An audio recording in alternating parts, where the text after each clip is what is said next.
నటి కాదంబరి జత్వాని వ్యవహారంలో నిందితులు ఎంతటి వారైనా వదిలిపెట్టేది లేదని తేల్చి చెప్పారు ఏపీ సీఎం చంద్రబాబు నాయుడు. ఆమె విషయంలో గత వైఎస్ఆర్సీపీ ప్రభుత్వంలో పోలీసులు వ్యవహరించిన తీరు రాష్ట్ర ప్రతిష్టతను మంట కలిపిందని ధ్వజమెత్తారు.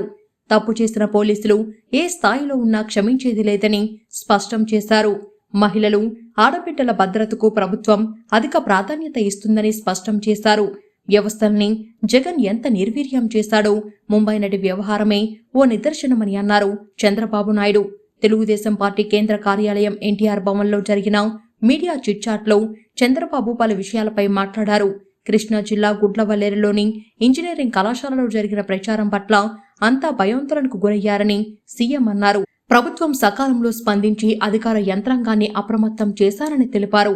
అందరి సమక్షంలో ఇప్పటి వరకు హాస్టల్ మొత్తం తనిఖీలు చేశారని చెప్పారు.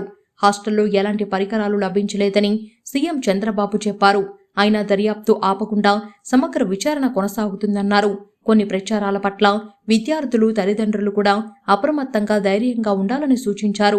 తప్పు చేసిన ఎవరిని ప్రభుత్వం ఉపేక్షించదని చంద్రబాబు హెచ్చరించారు. మరోవైపు వైఎస్ఆర్సీపీలో ఇమ్మడలేక చాలా మంది తెలుగుదేశం పార్టీలో చేరేందుకు ఆసక్తి చూపుతున్నారని చంద్రబాబు తెలిపారు. అందరినీ కాకుండా మంచి వ్యక్తిత్వం ఉన్నవారనే తీసుకుంటామన్నారు. పార్టీకి, నేతలకు, కార్యకర్తలకు ఇబ్బంది లేకుండా చేరికలు ఉంటాయని చంద్రబాబు స్పష్టం చేశారు. రాష్ట్రంలో ఎర్రచందనం స్మగ్లర్లు ఇన్నాళ్లు ఆడిన ఆటలు ఇక సాగవన్న సీఎం చంద్రబాబు. అడవిలో స్మగ్లర్లు అడుగు పెడితే ఇక అదే వారికి చివరి రోజని తీవ్రంగా హెచ్చరించారు. అడవుల సంరక్షణకు డ్రోన్లను వినియోగిస్తామన్నారు. స్మగ్లర్ల కంటే ముందే డ్రోన్లే అడవుల్లో ఉంటాయని తెలిపారు. ప్రతి ఒక్కరూ ఆక్సిజన్ తీసుకోవడం ఎంత అవసరమో ఆక్సిజన్ ఇచ్చే చెట్లు నాటడము అంతే ముఖ్యంగా భావించాలని పిలుపునిచ్చారు. గుంటూరు జిల్లా మంగళగిరి ఎయిమ్స్ వద్ద ఏకో పార్కులో ఏర్పాటు చేసిన వన మహోత్సవంలో చంద్రబాబు పాల్గొన్న సందర్భం ఈ వ్యాఖ్యలు చేశారు.